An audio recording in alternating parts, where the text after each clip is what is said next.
questions that we thought of was, what do you think is the most beneficial renewable energy? Whew. I think that I'm going to give a nuanced answer to that question. I don't think there's any one type of renewable energy that's the best, and that's to say there's no silver bullet to the energy problem. I think different environments, different locations, different power demands are suited to different resources. So if you're in the Southwest, then solar makes sense, and if you're if you're in the Rocky Mountains, then wind makes sense, and if you're at the coast, then tidal and wave power might make sense. I think globally, probably solar is one of the most compelling, but it's not on all the time. So it's yeah. I don't think there's a single answer to that question. It really depends on where you're located geographically and what your power needs are. Okay. Yeah. Do you expect tidal to become more common in coastline cities? I'm sorry to say that I don't. I think it's a viable technology. It works, but at present it is very expensive, and that makes it difficult. The power markets are competitive, and tidal energy is not anywhere near cost competitive at this point.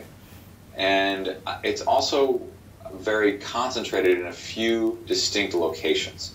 So not every coastal city has strong tides. Our region, Puget Sound, does have very strong tides, and it's a great spot for this. But Los Angeles doesn't. And so it's not every coastal city where this is even an option. And so I don't think we're going to see it spread worldwide to all coastal cities. I think there'll be a few places where it makes sense and it has a chance to become cost competitive. But I don't see it as being something that is just going to be, every coastal city around the world. It's not going to spread that far. Okay. Well, what are the main pros for using tidal power, though? I think one of the biggest things that really is distinct from all the other forms of renewable energy is that it is highly predictable. I can tell you when it's going to be high tide in Seattle 100 years from now, and I will be spot on within a few minutes. And that's a big difference. If you're running a wind turbine farm, or if you're running a solar array, or any other form of renewable energy, we have forecasts, and the forecasts are okay, but they're not great. They're not any better than our weather forecasts. So we don't really know what the wind power generation capacity is going to be more than a few days from now. But we know what the tidal power generation would be hundreds of years from now, because that's all based on the geometry of the moon, the earth, and the sun, and we can calculate that very accurately. So that predictability is a big, big deal, and it's probably the most compelling reasons. Other things that are to some advantage are that most of the turbines that have been designed to date, they sit on the seabed, and they're a little bit sort of out of the way, as it were. There's room for ships to pass overhead. There's no visual impact, so you reduce the response from the public of "not in my backyard." You reduce that problem that people have with wind turbines. So there's some other things like that are kind of convenient to have it hidden away down on the seafloor. But I think the predictability is the number one thing. In that same regard, what do you think are some of the main reasons that people are against tidal energy? I think a lot of it is really just a lack of understanding. I mean, I think, I have spent a bunch of time in the last 10 years talking to people around Puget Sound and other areas about tidal energy, and I think that the more they know, usually the more comfortable they become with it. There's the misperception that turbines underwater would harm fish, would harm marine mammals. And so far, we have no evidence that that would happen. And the turbines that have been tested at various sites, mostly in Europe, not as many in the U.S., have been monitored very carefully for fish strike and for marine mammal strike. And so far, there's no evidence that that's a problem because the fish and the seals and the orcas they're not dumb. They don't go around swimming into things. And these turbines are actually quite slow, and so the picture that people sometimes have in their minds is of a blender that's going to chop up fish, but the turbines actually operate at something like 10 or 20 revolutions per minute, And that's really slow, right? When you ride a bicycle, you're usually pedaling at 80 revolutions per minute. So 10 revolutions per minute, that's really slow, right? And that means you don't have a blender underwater. You have this slow, it's very high torque, so it does generate a lot of power, but it's slow revolution. So I think that harm to the environment is one of people's concerns, and that's it's a good concern to have. It's something we should be careful of, and that's a lot of the research we do is focused on making sure that there is no undue harm to the environment with this technology. But I think all evidence so far is that there's not going to be a strong harm to the environment from this technology. So the other reasons that people have any objection to it are that are more of a sort of real estate questions. That there are other people that are using some of these spots in the ocean either for recreational fishing or commercial fishing or for shipping lanes or those kind of things. And so some people are concerned that by putting turbines in the water, then that part of the ocean or part of Puget Sound will be used and won't allow any other usage. And again, that's probably something that is not a big concern. And once people learn more and understand the turbines are just on the bottom and there's room for ships to pass overhead, and then that becomes less of a conflict, right? That idea that someone else has used up a part of the ocean that now others can't use. So yeah, I think environmental concerns and use conflicts are the two things that people seem most concerned about, and both of those I think are pretty well mitigated, at least from what we've seen so far. Do you think tidal power could serve more of a purpose compared to other renewable energies, and why? I think that's pretty related to my answer to your second question, which is that I don't see this becoming, a worldwide phenomenon. Mm-hmm. And the problem is that you need a place with really strong tides for this to be something that's viable. And so I think if you look globally where we get our power from, and hopefully more and more from renewable energy over the coming decades, that I think tidal power will probably be a fairly small slice of that compared to wind and solar. And that's not because it doesn't work. It does work. It's just there's so many more places where there's a lot of wind or a lot of sun.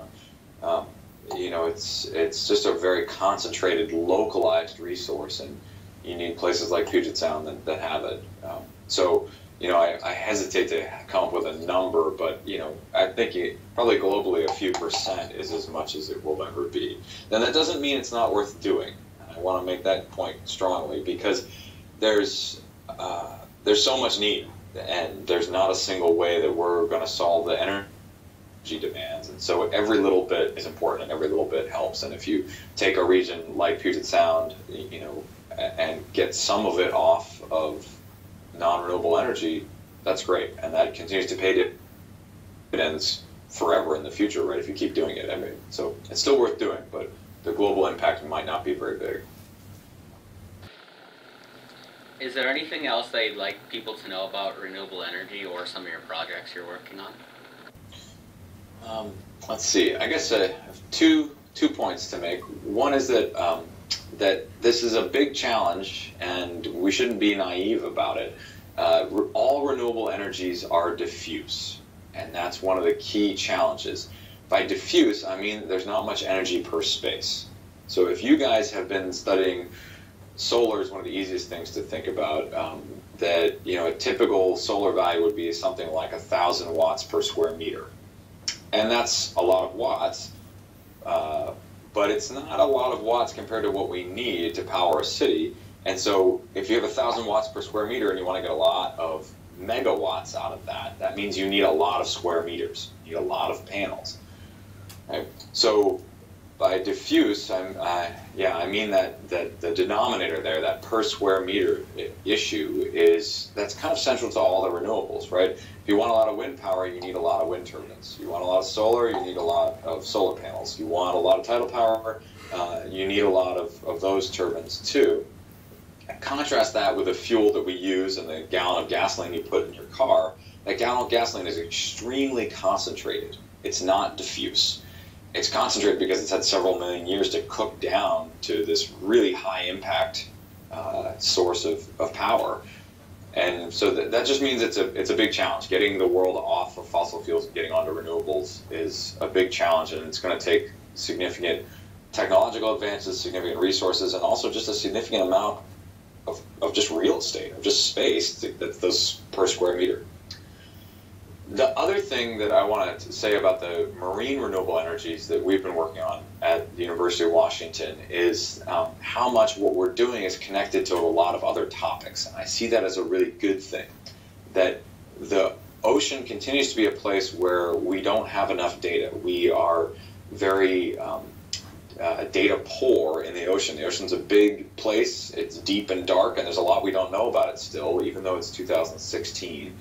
And some of the work that we've been doing has really benefited a lot of other fundamental ocean science in terms of understanding both the biological side, the fish and the marine mammals and those things, and understanding the physical side of how turbulence is generated when the tides get really strong and they come around a corner and they start swirling and making these big eddies and things. And so there are all these physical and biological things that we're learning, and we're adding to that knowledge base by what we're doing here. So, I feel that the work I've been doing over the last 10 years in this area is, even if the tidal power never actually delivers for Puget Sound, that we still have actually made some nice contributions, and it hasn't all been for nothing. That we've been developing some instruments and some technology that make measurements that are useful for a lot of different things in the ocean, not just marine energy. And we've gone out and made those measurements that are useful for a lot of different things. So those two things go hand in hand. The more we know, the better we can do in designing tidal turbines and making sure that we're putting them in the right place and not having harmful impacts, and we're getting the most kind of bang for our buck, back to that cost thing. And the more we're also, helping that very environment by learning more about it and adding to that knowledge base. So that it's, that there's a little bit of synergy there that I really like. And I think that's been an important part of what we've been doing. Well, I mean, like you said before, Puget Sound has strong tides, so do you hope that we'll be using tidal energy just in this area? I hope so. God, I would love to see it. I've definitely spent a lot of time working on it. So I don't know how much you guys have read up on this. There's some articles in the press that you might link to when you build your website. The Admiralty Inlet Tidal Energy Project was a proposed project that was ongoing from 2006 onward. The Snohomish Public Utility District proposed to put in 2 turbines off of Admiralty Head, which is where Casey is. And we spent a lot of time making measurements there and getting things ready at that site and doing a lot of the permitting for that. And in the end, the project was just canceled recently because they ran out of money. And they spent so much money getting the permits that they literally, they were approved, they had all the permits, and but about the same time all the permits came through, they were out of money, basically. And, so they spent over $10 million getting the permits, and it doesn't leave you with the $4 or $5 million that it would take to build and install the turbines. So it's kind of a sad story, in part because the technology was so new that no one really understood exactly how to permit it. So we had to do a lot of work to figure that out. And there were certainly some politics involved and things. So I was very disappointed to see that not go through. I think it's... I hope somebody picks that up and runs with it, but it's an expensive thing to do, and I'm not sure who that would be and when that would happen, unfortunately. So in the meantime, we are continuing at the university to test some smaller designs, and we use Puget Sound as a place to test things because those strong currents are there, but they aren't the kind of things that we're going to hook up to the power grid and are going to deliver power to your house, right? That's not anywhere on the near-term horizon, unfortunately. I would love to see it. And certainly the tides aren't going anywhere. Like I said, they'll be there for 100 years. So, if it's a 10-year hiatus and the politics change and the permitting process changes, then hopefully we revisit it. Would you be alright if we used your YouTube video on your website for that about Tidal on our website? Sure, yeah, go for it. Yeah, that's up there exactly for that kind of thing. I'm glad you guys found it. Thank you.